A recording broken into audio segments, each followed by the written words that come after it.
عیسائیوں کا جو یہ نظریہ ہے کہ حضرت عیسیٰ بیٹے ہیں اور رب باپ ہے، اس عقیدہ کا رد کیسے ہوتا ہے؟ یہ جو چیز آپ کو میں بتانے لگا ہوں یہ آپ کے بڑے کام آئے گی۔ اس کی اصل وجہ یہ ہے کہ ان کی اناجیل میں حضرت عیسیٰ کے حوالے سے لکھا ہوا ہے کہ انہوں نے خدا کو باپ کہا، لہذا جب باپ کہا تو وہ کیا ہو گیا؟ حقیقی باپ کی طرح ہو گئے، اور حضرت عیسیٰ بیٹے کی طرح ہو گئے۔ اب دلچسپ بات بتاتا چلوں، حضرت عیسیٰ نے خود اپنے پیروکاروں کو جب رب کی بارگاہ میں دعا مانگنے کا ڈھنگ سکھایا کہ اس کی بارگاہ میں مانگنا کیسے ہے، تو کہا کہ باپ سے مانگنا، تم کہنا اے میرے باپ، یعنی پیروکاروں سے بھی کہا کہ اس کو کیا کہنا؟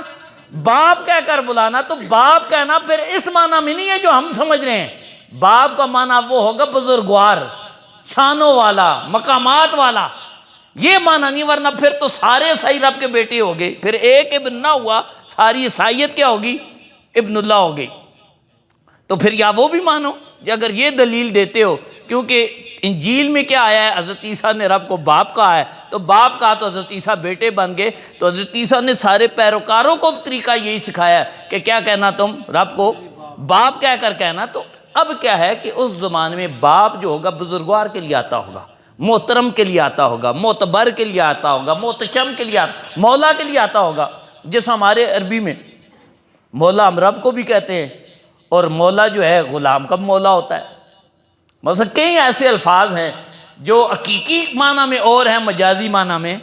اسی طرح عیسائی جو ہیں، اب آپ دیکھیں نا، کسی بھی چرچ چلے جو کہتے ہیں ابھی تک فادر نہیں آیا، وہ اپنے پادری کو کیا کہتے ہیں؟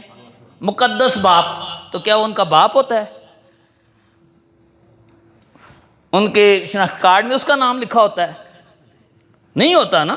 تو اس کا مطلب ہے جہاں باپ کہنا یہ نہیں کہ باپ اگر لکھا گیا یا کہہ دیا تو حقیقی باپ ہے، حقیقی باپ نہیں ہے، ورنہ تو پھر سارے پادری تمہارے کیا بن جاتے ہیں؟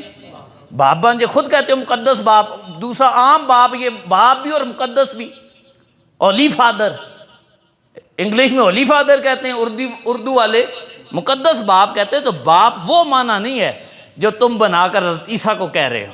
حضرت عیسیٰ اللہ تعالیٰ کے عظیم نبی اور کیا تھے؟ بندے تھے، رسول تھے، بیٹے نہیں تھے۔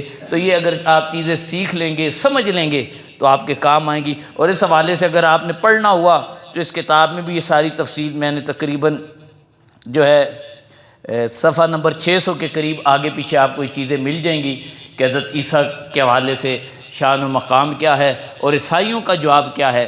اللہ تعالی ہمیں انبیاء کی شان، مقام، مرتبہ سمجھنے اور دوسرے مذاہب کو اچھے انداز سے دعوت دینے کی توفیق عطا فرمائے۔